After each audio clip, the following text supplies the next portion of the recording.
No one in this world can you trust. Not men, not women, not beasts.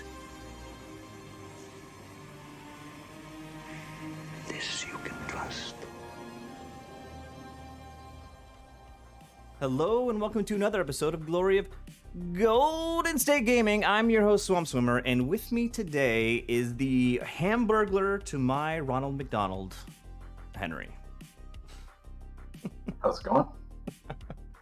Well, we are now in round 5 of the North American Team Championships, but before we get into that, you have been playing VC, the Vampire Covenant, for a long time, and I wanted to ask you, as the VC expert in this moment of Ninth Age time, what do you think of the book in total? Where do you think it lies within the other armies? Just give me a snapshot of the VC right now, in your opinion.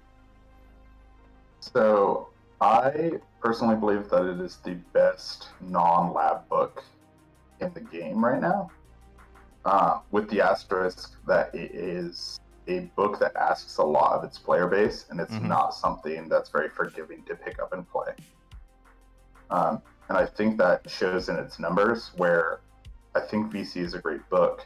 I just don't think that great players will pick up VC because it's the new hotness, or they think it's good at the moment. It asks a lot of you, and you need to know what you're doing. Yeah, it kind of takes. I think it's probably the best non-lab. It takes the mechanics of the game and kind of flips it on its head. You know, like the no psychology, the crumbling. Yeah, no break test, no psychology. Yeah. Yeah. But you think it's like you're playing a different game than Ninth Age. Yeah, exactly. What you think it's a top book? Why do you think it's a top book? Everything is undercosted. Like, all your chaff is super undercosted. Your fighting characters are undercosted. Your magic's undercosted, and it has a reliability that almost no other book gives you. Where if you put something in combat, you know it's going to be there. There's no, I failed my 10 reroll. There's no, this chaff failed its panic, and all of a sudden the entire line blew open.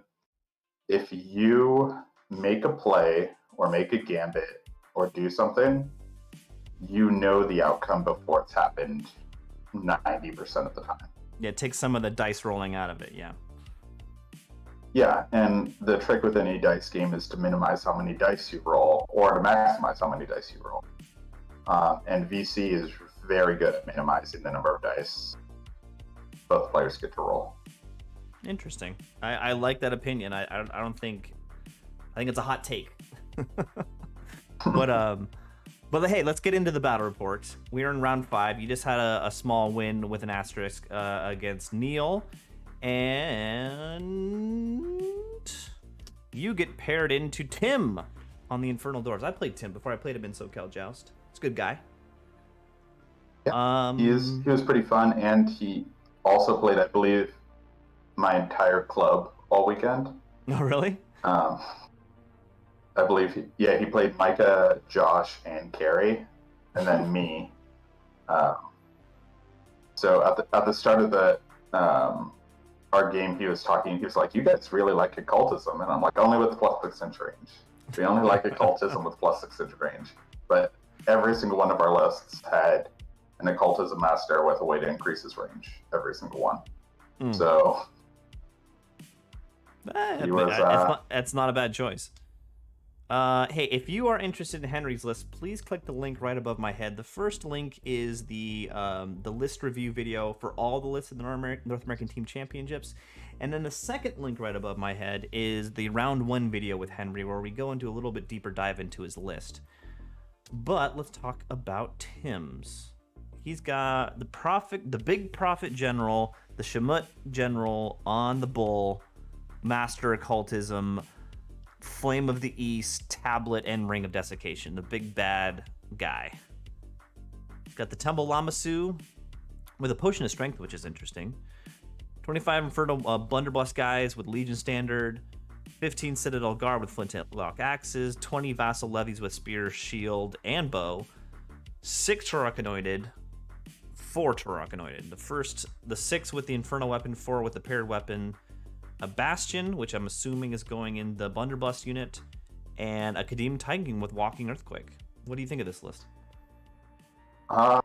So it's pretty standard fare for what I think most ID lists end up being. Like when you boil down what's good in the book, this is kind of what you end up with. Playing against the Great Bull, it's just a worse version of the dragon, so it's pretty easy to know how to counterplay that because he's only 12-inch range. And the thing I actually learned in this game is infernal weapons aren't magical anymore. So I actually really like my chances against this list. The one scary thing is that blunderbuss bastion unit, which definitely puts out the hurt if you're not paying attention to it. Yeah, I agree.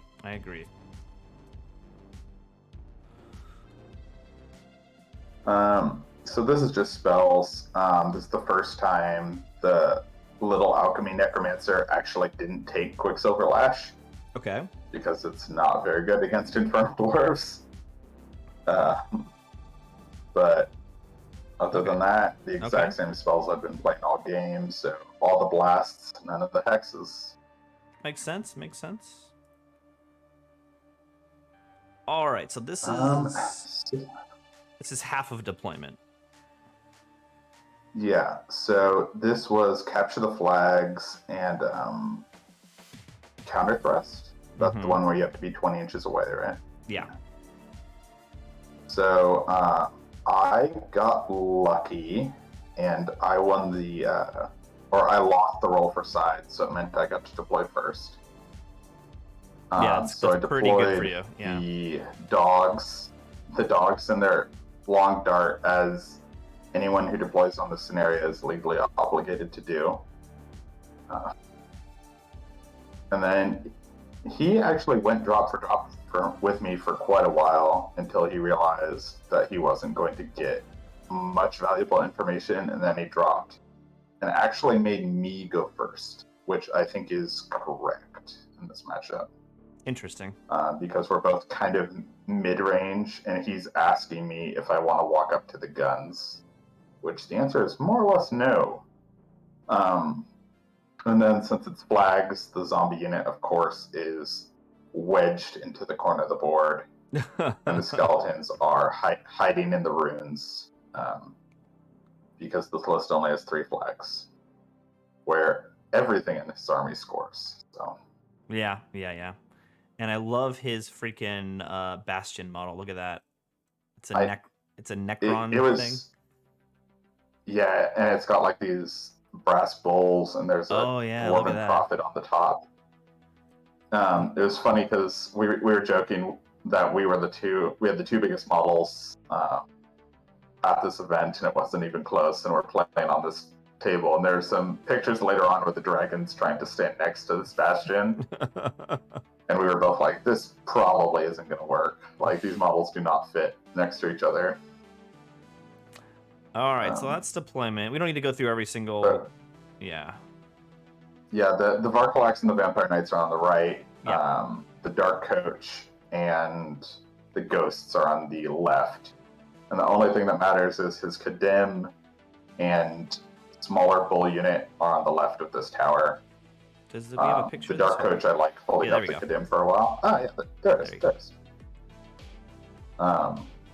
So the Ghosts, I was hoping to hold up this bull unit for a while, and the Kadim, I think I can hold up just with all this garbage for long enough to where I don't have to deal with it. Okay. So this looks like your top so one. This is just... Yep, so the dog's vanguard sideways, and then move sideways again. Since they're not light troops, I can't really get them out of this formation and keep a movement. Yeah. So they're just staying in this weird dog dart. Everything else just shuffles around to get a bit of cover and to get long charges if he pushes up at me.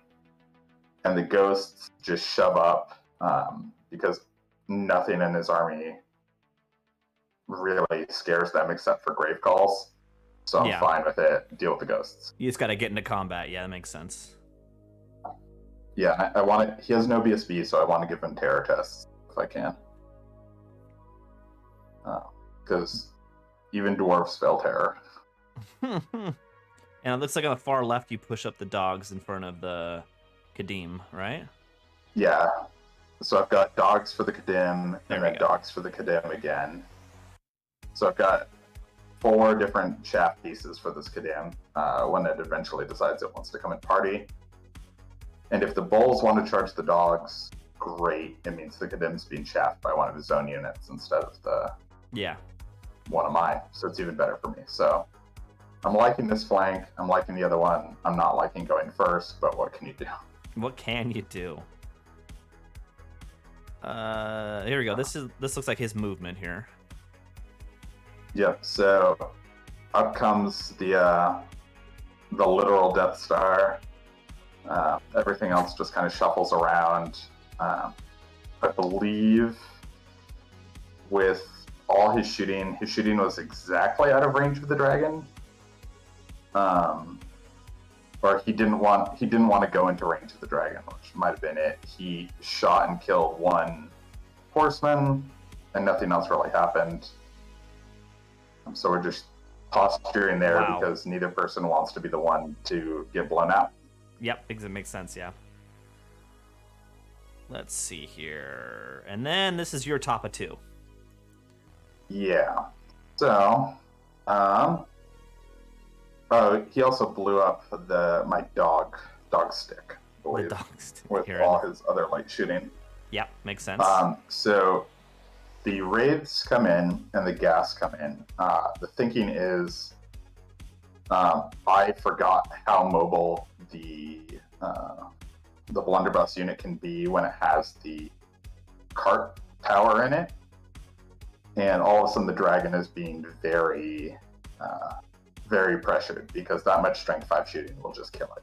Yeah, true. Especially because the Lamassu has flaming swords. Yeah, so okay, that makes sense. It's a problem. So they go in because I figure I should be able to hold them up for quite a while, and if something needs to happen with the dragon, then it'll happen. The one Varklight goes up here just to kind of chaff and protect everything from the bulls coming over. Yeah. Because I don't believe the bulls on the charge clear the Varkalak. I think the Varkalak survives on a wound after res and everything. That's just very swingy. 1 wound on regen saves or fortitude saves. It's a little swingy. No, it's one wound after res and wounds. Yeah. And everything. Just running basic vampire math, trying to do crumble math. Yeah. And if he holds, I blow up the bulls, so I'm happy. On the other side, I think I have a picture of it, but he starts. Oh no, this is just another angle. Oh, this is just a. Yeah. There you go. Oh, there's a little bit left of the dog stick. So the dog stick and the ghosts come over here. He charges the ghosts. I hum and haw about this for a minute, and I run the math again. And the thing about masters that taught me is every time I run undead math, my math is right, but my dice are wrong. So, Yeah. The coach and the gas go into the Kadim because I think my math said that I should beat it by 2, and just kind of, I think I can pick it up here, but it was just being greedy. I was like forgetting the reason I wanted to deal with the Kadim. So I shouldn't have done any of that, but when I did fast maths, this seemed good. So in come the dart, in come the coach. Okay. So this is after combat. So yeah. So the ghosts come in, the gas come. He, I believe, fails. No, he passes his fear test exactly on the 8. And then between every single one of the ghost attacks, which is at the Bastion, because it doesn't have a flaming ward, all the ghast attacks and the stomps, I believe it's 24 attacks. I do 0 wins. Oof. I believe the wraiths actually had 0 hits. Oof.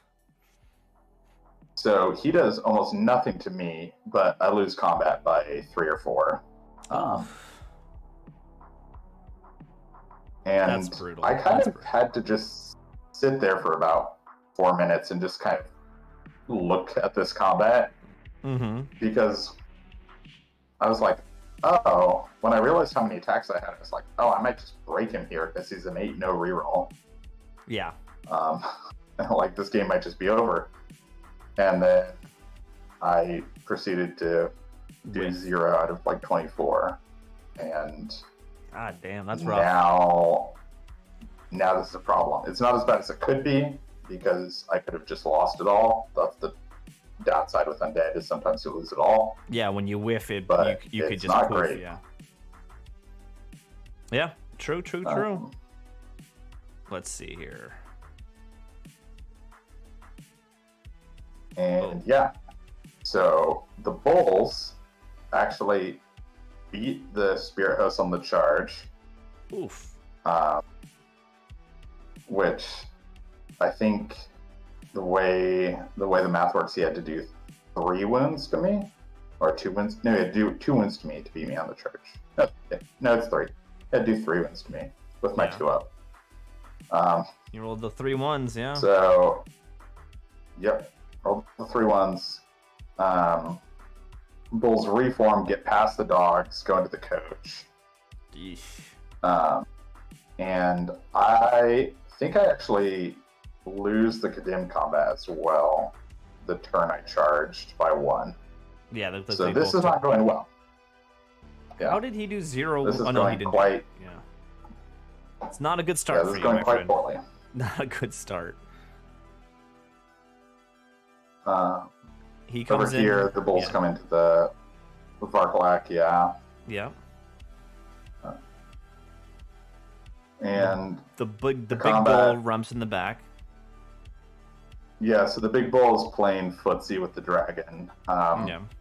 Wants to be exactly in range to cast spells, but doesn't want to be in a place where the dragon, in theory, could charge it.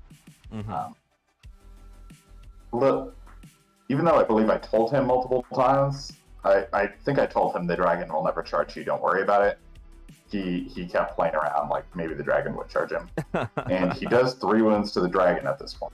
So this is the first 3 wounds the dragon's taken in this game. It will take a lot more wounds. However, the combat, the ghasts stick on 1, which is terrible.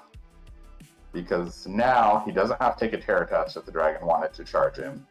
He's going to get out of combat in my turn. Yeah.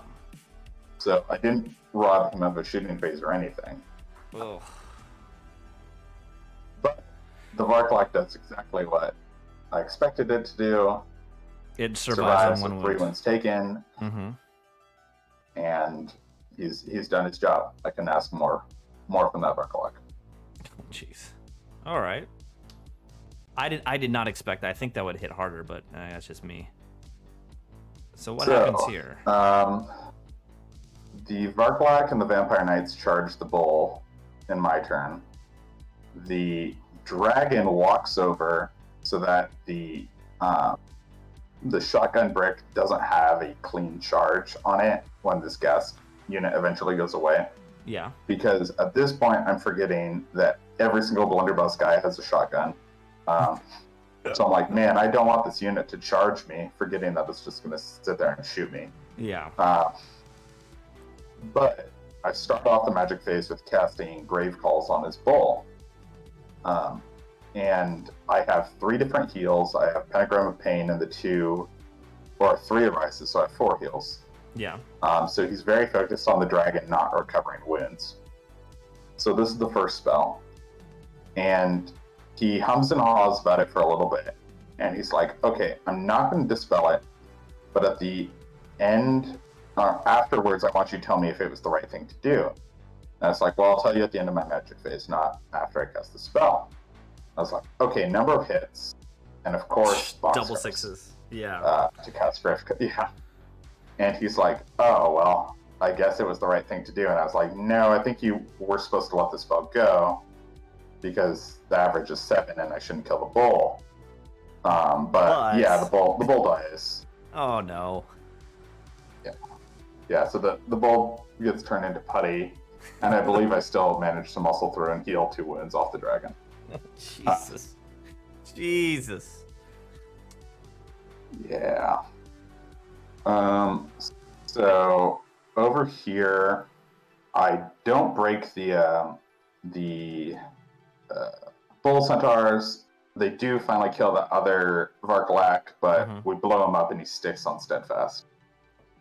Okay. And the shotguns begin to pivot to absolutely destroy shoot the dragon. Oh, I guess I didn't heal any wounds on the dragon. I guess he stopped on this. Oh, he still got 3 here. There's still 3 on there. Yeah. Over on the other side, I believe the Kadim has killed everything I know and love, and is slowly walking over to the skeletons. And there they are. Oh, so yeah. So if you go back a photo, so the necromancers are starting to run out to do a little bit of a reconnaissance, mainly to heal the dragon. It looks like the dragon actually has to come into this combat now to bail out the remaining vampire knight. Oh man, and those guys ground out the other Varkalak. Yeah, the thinking here was if I'm in combat, he can't shoot me. Yeah. So then the next picture is the Infernal Warriors and the Kadim coming into the skeletons. That's a death sentence and a half for them. Yeah, but, really. Oh well. Really. And then... So, the Vampire Knights ran over into this corner, which is where they'll stay for the rest of the game, holding my flag. Yeah. So we are currently on 1 flag to 1 flag. And the dragon actually charges the blunderbuss here, and the necromancer does the same trick he did in the last game, where he charges the rear of the blunderbuss unit. Yeah, gotcha. So he soaks the Champions Challenge because I never got to deal a wound in the combat against this blunderbuss unit. And that's kind of where we stay for the rest of the game. Wait, so the game more or less ends here. Does the dragon die? Nope. Oh, okay. Over the course of the game, I healed 12 wounds on the dragon. Oh my god. Every turn, more or less from 2 onwards. During his turn, he'd put a 3 on my base, and during my turn, I'd remove the 3 from my base. And we just did that song and dance every single turn. Jesus. So that's the end of the game, and it ends up with a 12 to Tim. I wasn't expecting that. I was expecting you to win that. Where was the points he got out of it? Yeah. So it wasn't the points that he got out of me. It was the points that I got out of him. And I just killed his general and the 6 backup bulls. That was it. He killed both Varkalaks, the Dark Coach, the Wraiths, both gas darts, the skeleton unit, both dogs. Yeah. The other ghost unit. So, like, he just killed enough trash to more than make up for the fact that I got pretty much 2 units. Yeah. And you guys tied secondary. But we tied secondary of flags on flags. The skeletons probably shouldn't have been coming out to lend any kind of support, because that's not what skeletons do. But it was the end. I wanted him to focus on the skeletons if I could, rather than like the Kadim trying to go dragon hunting or something crazy. Yeah. So the skeleton seemed like the obvious sacrificial lamb to maybe draw some of his attention away from the dragon. Because, like, if those flintlocks also turned around and shot the dragon, that's just more shooting. Yeah. I think that's more of a shot at getting him, yeah. But it really came down to just that first combat with the Wraiths not doing anything. But that was kind of what I was saying at the start of the show when we were talking about the vampire book is 90% of the time you know what to expect from the book when in any given situation, but there's those raids are at the 10% there where I ran the numbers, I knew what should happen in that combat, and it's like if it spikes and I win, great, but a 0% drastically changed this game because all of a sudden I have to worry about what's going to happen to the dragon a lot more. Yeah, true. Well, all right. Yeah, it was a fun one. You ended up with how many points for the tournament? Not a lot. What? 20, like 47 or something like that. That's close. No, That's it had to be more than that, but it wasn't much. That's pretty close to the middle, right in the middle there, which isn't, in my opinion, that's not a bad place to be in a tournament. But I just want to thank you for coming on the show, doing all 5 games. Thank you for recording some games for us at the Masters. And it's nice to see my army on this side of the camera rather than on the other side. True. And next time we play each other, I will probably die horribly, just like I always do. But if anyone's still watching, please hit that like and subscribe, and we guys will see you at the next battle report. Thanks, Henry. Yeah, have a good one.